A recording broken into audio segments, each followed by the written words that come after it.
Thank you for downloading this podcast from Abrupt Audio. You can find more episodes of this and many other podcasts at abruptaudio.com. Subscribe today to get the next episode automatically. Coming up on this week's Pix3l podcast, we go over all the top April Fool's pranks this year. We talk about Tesla announcing their new Model 3, Windows 10 anniversary update on its way this summer, as our main topic is all to do with Nintendo firing a female gamer.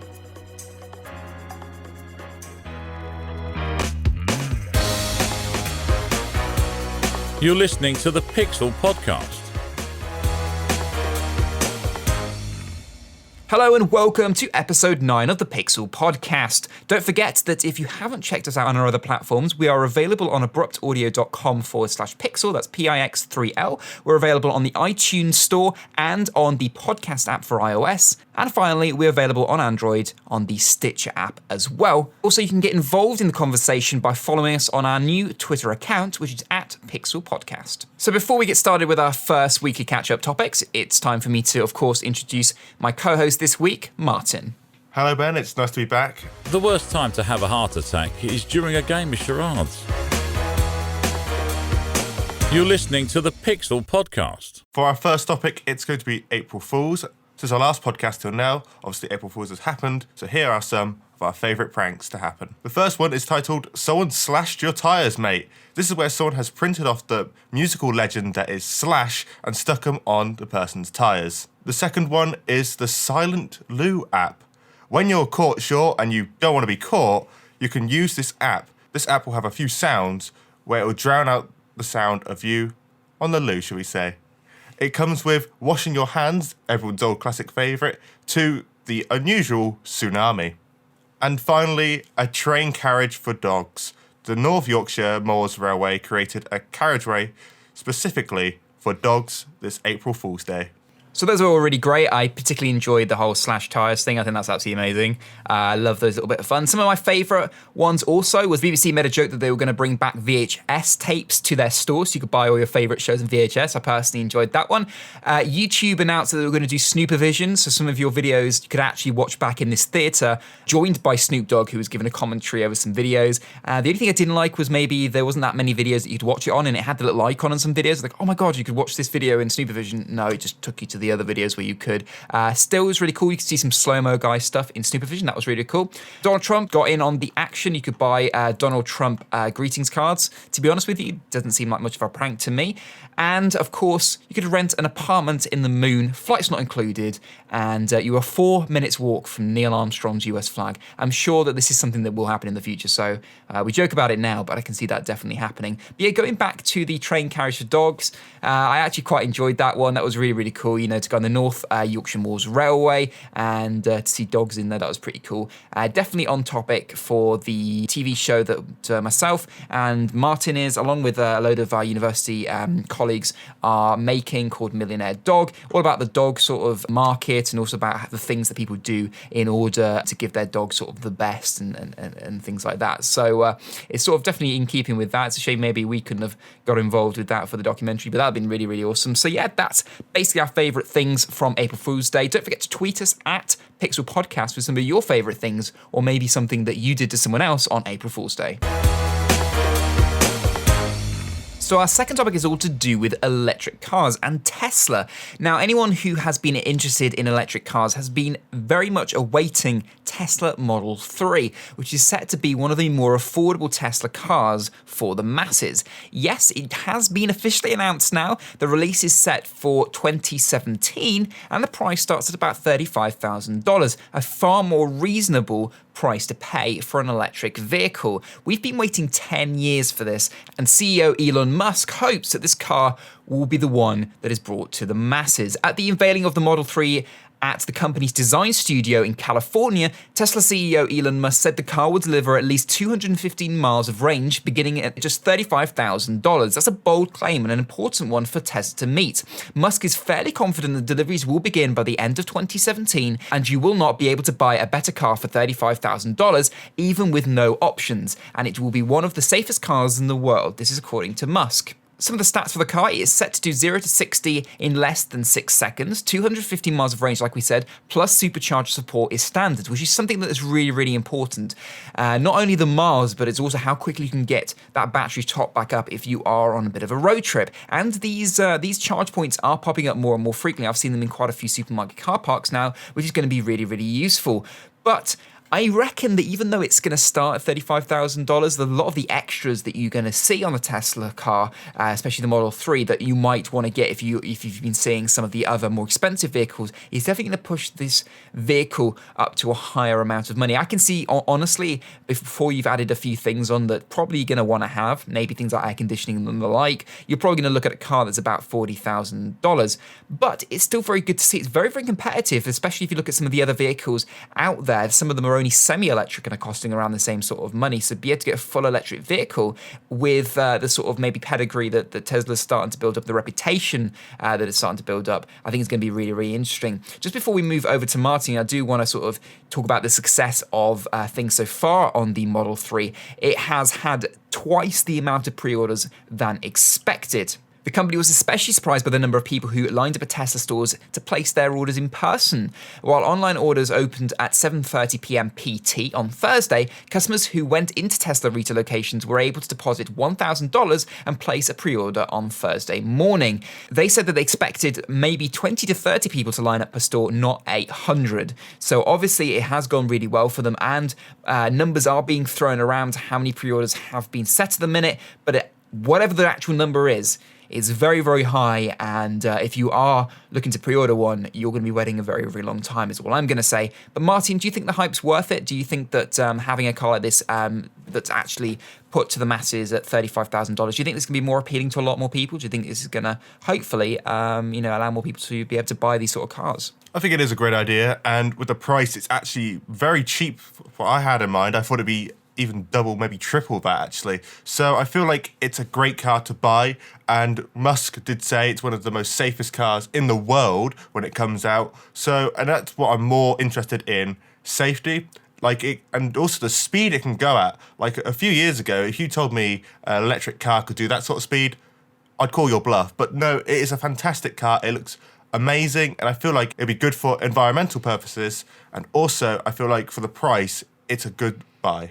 Now, I'm someone who does enjoy cars and loves looking at the next few cars, and it's sort of almost in a petrol-heady type of way. So electric cars normally, to me, would be something that, that sort of scares me a little bit, because it's going to change the way cars are made and going to make them more safe and probably more dull and boring. But I think, Tesla's almost proving that to be a little bit different. Some of their cars are really interesting, and they're using the technology to bring some really cool ideas to the table. Their whole one-screen, center dashboard thing, I think is really cool. The way they receive updates over the internet with the whole security issues is very, very important. And they're developing lots of new things and bringing things to the masses in a way that I think the other car companies are very slow. And I think it is going to mean that they're going to definitely be the first to the table here. I think they really are going to do some stuff that maybe the car companies are going to be a bit slow to catch up with. Even though they are slowly getting there, I still think that the Tesla do have the upper hand. They definitely have the hype around them, which is half the battle there. I think Elon is making a very big claim to say this is going to be one of the safest cars in the world. We're going to have to wait and see. And the whole center bit of the roof is all going to be glass, but it's going to be safe glass that, like the windscreen, doesn't shatter, and it's got big safe boundaries about it. So it should be fine. That's the only thing I would notice about the car that might be a bit iffy. But if they're using the same things in the windshield, which I'm pretty sure they would be, that's going to be just as safe as well. And also, I think it's going to give you far more of a better sort of viewing experience. You haven't got a small back window to look out of. You can see a lot more out of it. So probably in that sense, it's going to be safe. And I think what some people forget about is some of these other electric cars are quite slow generally, and to have a fast electric car actually makes it safer, because I feel that actually having more speed, especially off the mark,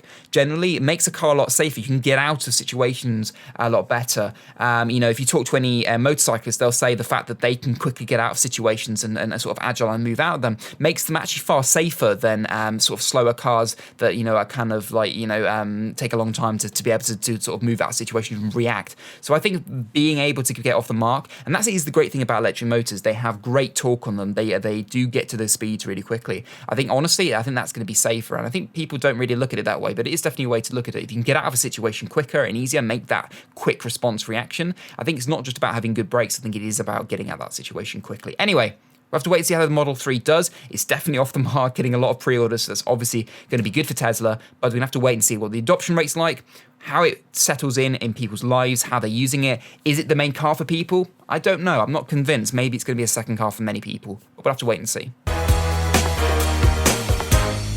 Cast your mind back to last week where we talked about The Division and its groundbreaking bug, which the bug apparently only affected a small number of players, but even so it was a serious issue where people's high-end backpacks went missing and some people couldn't even access into the game. Well, a patch will be updated, but not as soon as we thought. April 12th is the date that Ubisoft have given us, and as an online-only game, this is a huge problem. You know, it needs to come thick and fast. April 12th, from the time of recording this, that's over a week to go. And some people can't even access, like I said earlier, and some people's items are disappearing. Ubisoft, you need to be quicker on the ball for this, I feel.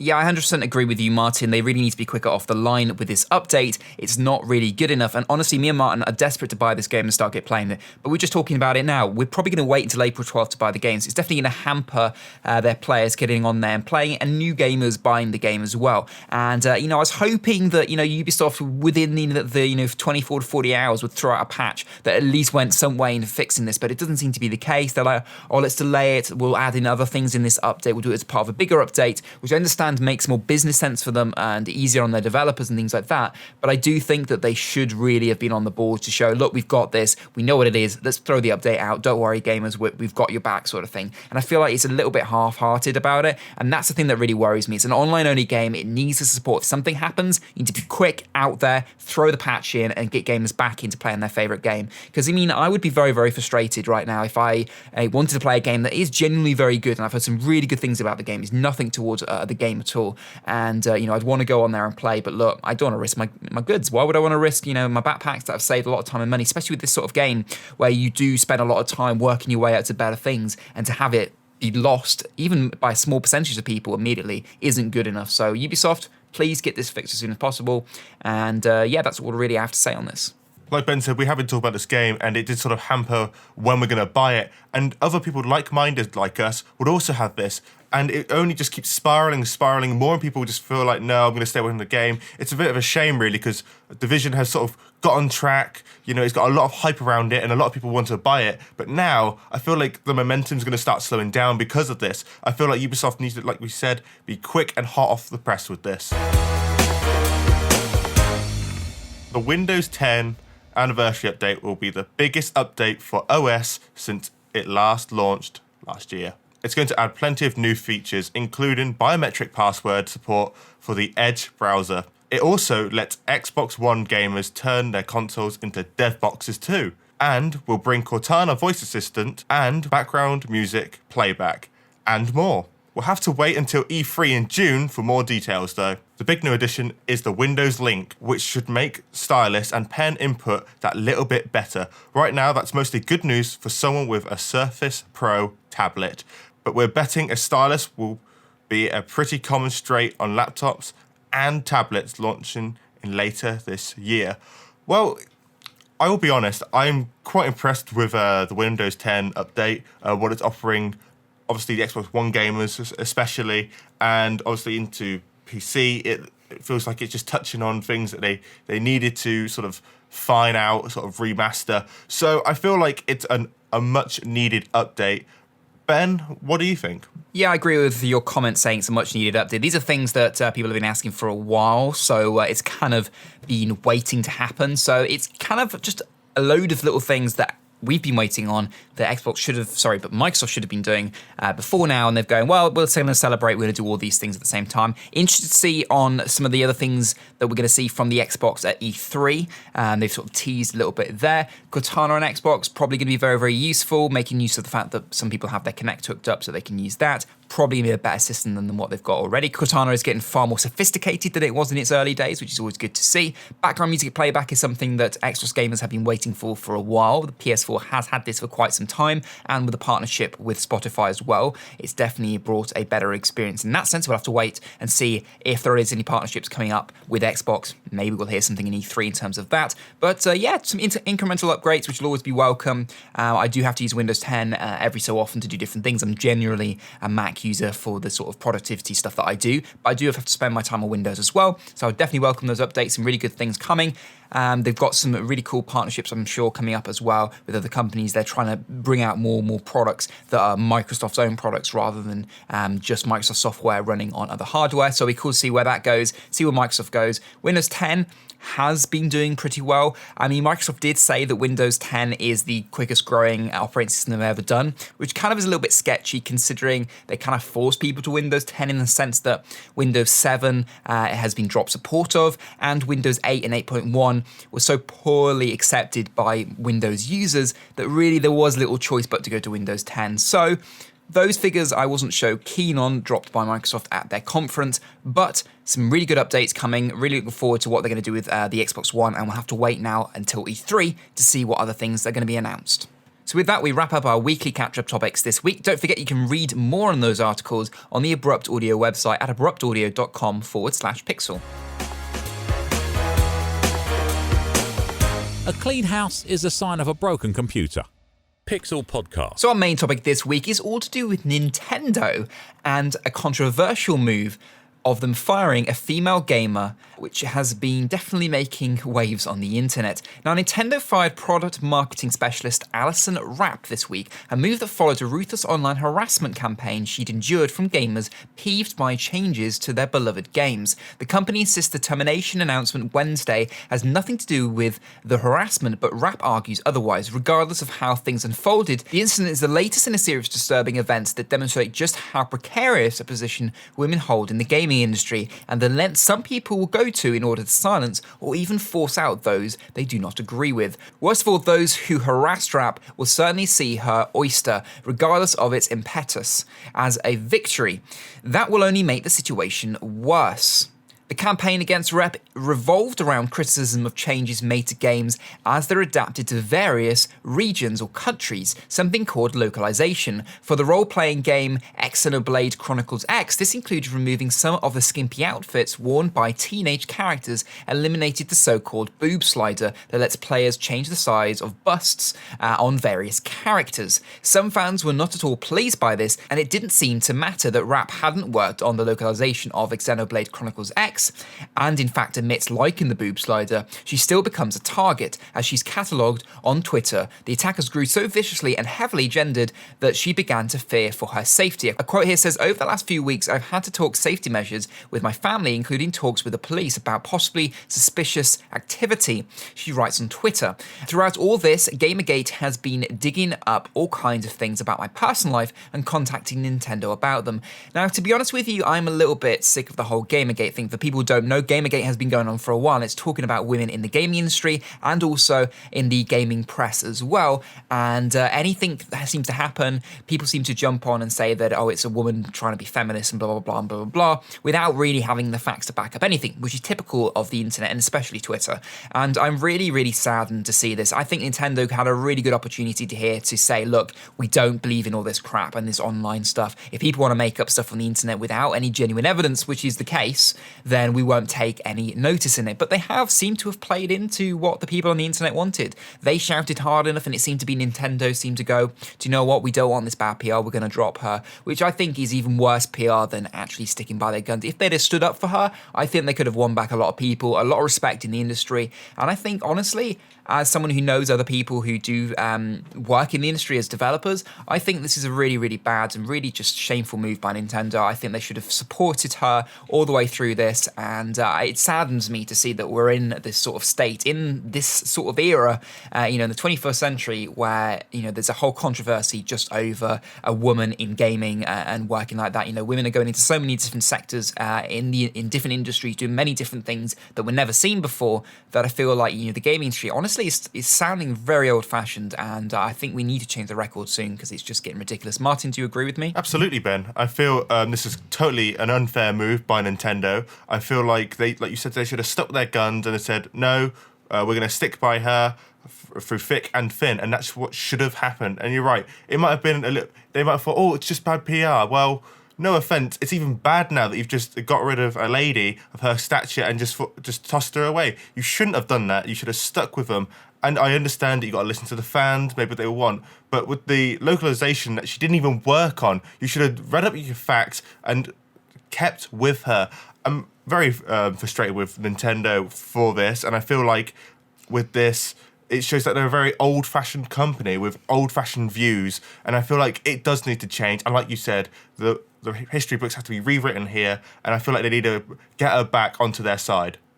Yeah, I agree with you, Martin. I think maybe, though, a little bit too late for Nintendo to do anything about it now. I hope that some company picks her up and offers her a job or does something, because it'd be really sad to see her without a job just because of something like this, because of some trouble that's been caused by the internet. It really does make me, hate to be involved in the internet in some ways when I see things like this. The internet has done some really great things and often does change people's lives for the better, but sometimes some people open their mouths and I really wish they didn't, and this is definitely a time for that. So we'll be interested to find out what you guys think on this topic. Do you agree with what we're saying? Get involved with the conversation on our Twitter account at Pix3l Podcast. But we'll leave it with that, with our thoughts completely going out to Alison. We hope that you find a new job and can really make some positive notes out of this. And shame on you, Nintendo. That's all I've got to say. A computer lets you make more mistakes faster than any invention in human history, with the possible exceptions of handguns and tequila. As many people who have been listening to the podcast recently know, this is the time of the show that we talk about verses. We do a secondary topic, which is our verses topic, and everyone who listened last week will know that we opened it up to you guys on Twitter and on social media, on Facebook, on Abrupt Audio's Facebook, Abrupt Audio's website, to vote whether they felt that Martin or I should have won last week's verses. The versus question for some of you that might not have listened last week was, with Nintendo and Sony moving their games into mobile, is this a good idea or simply a money-making scheme that could degrade existing game franchises? Martin argued that this wouldn't be a move that would affect game franchises, saying actually that it would probably help out. I argued that it would degrade game franchises. So we opened it up, like I said, to the polls on abruptaudio.com and Pix3l Podcast's Twitter and all those good places. Now, we had a total of 4 people vote. A whopping 4. A whopping 4 people. So next time we do hope that more of you vote, if you can at all, on the next one. But Martin, how do you feel it went? Well, first of all, let's say thank you for the 4 people who voted. Yes. Even if you voted for me or Ben. I even said you got the argument I wanted, but I feel like I did the best that I could. So hopefully it's not a complete whitewash if I do lose. Okay, so I will say that it was a landslide. Whoever won, it was a landslide. Okay, so here we go. I actually know what it is. One of us had to know, so I know, Martin doesn't know. So here we go. Drum roll, please. And the winner was, with a whopping 4 votes to 0, it was me. I'm sorry. Oh, well, I'm going to go on Abrupt Audio and just vote now. That's fair. I did sort of expect it. I hoped for 1 vote, though. 1 vote would have been nice, guys. So this brings the scores to 4 for me and 3 for Martin. Now, it's going to make it interesting when we go into this week's versus topic. There's a band called 1023 Megabyte. They haven't had any gigs yet. You're listening to the Pix3l Podcast. So this week's versus topic is all to do with VR. Now, we've talked a lot about VR on the podcast, so it's very fitting that we do a versus topic about it. This is all sparring from a Wired article where they talked about VR and how some people are claiming that it's a very isolating type of experience, one that really isolates you from the general public around. But the article is talking about how you can make VR more social, so this got us thinking. Now, to read you some bits from the article for context, the article says that he was walking down this sort of area, this street area, down by the front, and he saw this guy looking around and had no idea what he's looking at because he had these VR-type goggles on his head. It was the Samsung Gear VR headset. He had no idea what the guy was looking at, but he did know that they were seeing basically different things. The guy in the article saw trees and blue sky, but obviously the guy that was in the headset saw something completely different. And, really talking about how, this experience is a little bit jarring. You've got someone in their own world in the same location as you are, seeing something completely different. And VR is very immersive, and the potential of it is a very compelling feature. It can put you into anywhere, in any place, at any time. But total immersion can be isolating, the article goes on to say, not just for the person in the headset, but for the people standing near him. The quote says, there's a discrepancy between inclusion and immersion. This is a designer at Seattle studio Artifact. He says his team believes the first generation of virtual reality headsets lack important human-centered features that would afford not only immersive experience, but also a necessary communication with the outside world. Maybe you're thinking, isn't escaping reality exactly the point of VR? And you're not wrong, but the way Artifact's designers see it, the virtual reality experiences of the future will shift along the spectrum of social to solitary, and the design of the headgear, not to mention gameplay, needs to reflect that. Even for the most immersive experience, we think there needs to be a room for including others. This is the quote here. To show you what they mean, the concepts Shadow and Light are designed for two different experiences. Shadow, a hoodie with a built-in cap-like mask, is designed for maximum immersion. It runs off a mini wearable computer, making it totally wireless. Shadow is geared towards hardcore gamers who can pull up the hoodie over their head and immediately engage with their virtual world, while signaling they'd rather not be disturbed. Still, Artifact Hoodie has a handful of aspirational technologies that help players stay connected to the real world. A built-in front-facing camera tracks gestures and streams live video to provide players a sense of where other people are in the room. The mask also has an external screen that will display to non-viewers what the player is seeing. This is a high-tech take on what VR companies are referring to as social screen, or a secondary screen that allows those not in a VR to share the same experience. There's also Light.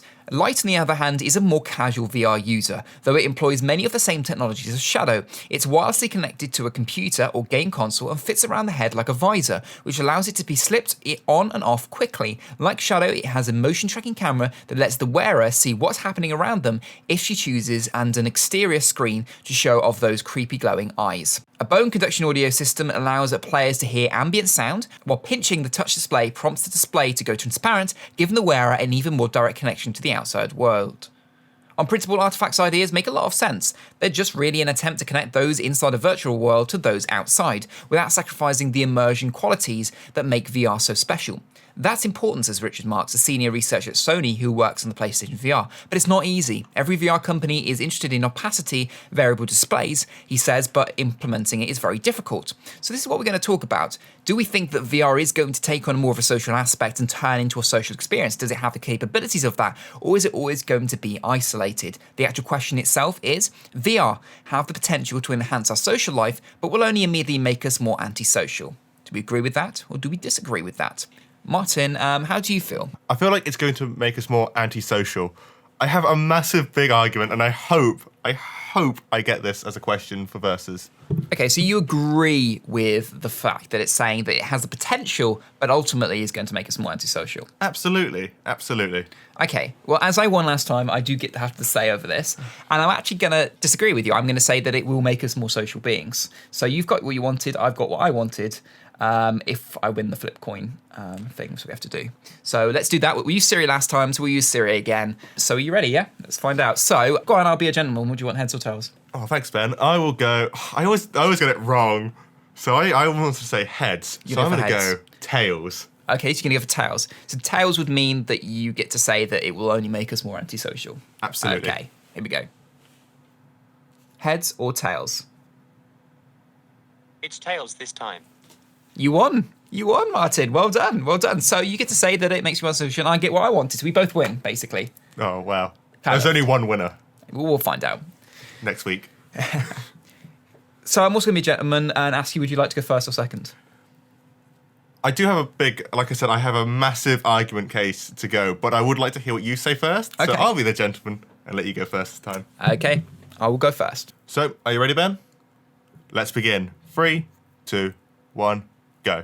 Okay, so ultimately it is going to make us more social. Having connected experiences, being able to have maybe you and your mum, little kids, have these headsets on, maybe see the stars around you, really cool star VR stuff will be really cool because you'll be able to look at constellations, interact in that way. Being able to interact with people across the world will ultimately make us more social. Social networks have proven that. If you have friends in America or other countries, you'll be able to have an interactive experience and feel like you're with that person, which I think ultimately is going to make it better for us. With a second to spare. Well done, Ben. Thank you. I tried to, in my mind, keep an eye on how long I think I had left, and I got it pretty spot on. So good. I'm quite confident. I said what I wanted to say, and well, Martin, with that, are you ready for yours? Yeah, I'll try and tackle some points that you raised, and hopefully I'll get more than 0 votes next time. Okay, well, fingers crossed. Here we go, Martin. If you're ready, 3, 2, 1, go. Okay, you say it's going to make us more social with Facebook and other social media. Well, not necessarily. With phones, people are always in their phone. They never want to talk to people at all in the room. And these VRs, they take away your vision and your hearing. That's 2 senses that you will not use. And you're so immersed into the gaming experience. Think how many times that you sat at home playing your games, someone comes in and you just go, oh, sorry, I wasn't listening. And it'll be just even worse now that you're surrounded in this sort of visor. Stop. That's it. That's all we've got time for. So, do you feel like you got everything you wanted to say in there? I stuttered at the beginning because I couldn't remember precisely what you said. So I was like, I thought, no, you know what, I'm going to try and tackle it a little and move into my main point. Hopefully it came across, but obviously I can't say it now because it's unfair. But I feel like I did.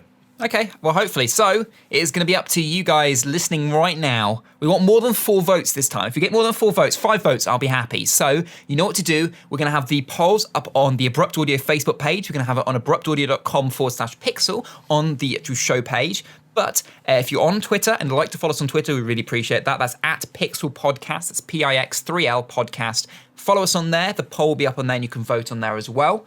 So, we'll have to wait now until the next episode to see how we do and whether Martin will catch up with my current lead or whether I will continue to lead. Come on, guys. Just one person. Takes one of you just to vote for me, please. To continue listening to the podcast, enter any 11-digit prime number after the beep. Beep. And with that, I'd like to say thank you very much for listening to episode 9. I hope you have enjoyed listening to it just as much as we enjoyed putting it together. Don't forget you can check out all the information that we talked about on this week's podcast on the Abrupt Audio website. On the show notes, it is abruptaudio.com/pixel. While you're doing all that kind of stuff, don't forget to check us out on the iTunes store and give us maybe a cheeky rating, or on the podcast app for iOS. Or if you are an Android user, you can find us on the Stitcher app as well. Like I said, follow us on Twitter at Pixel Podcast. And with that, we will see you at the same time on the same channel next week. Bye. Goodbye. You've been listening to the Pix3l Podcast. Thank you and good night. Or as they say in gamer speak, GGNORE. My mum said to me, right, do not have too much this Easter. And I thought, great. Because I still actually have eggs from last year. Yeah.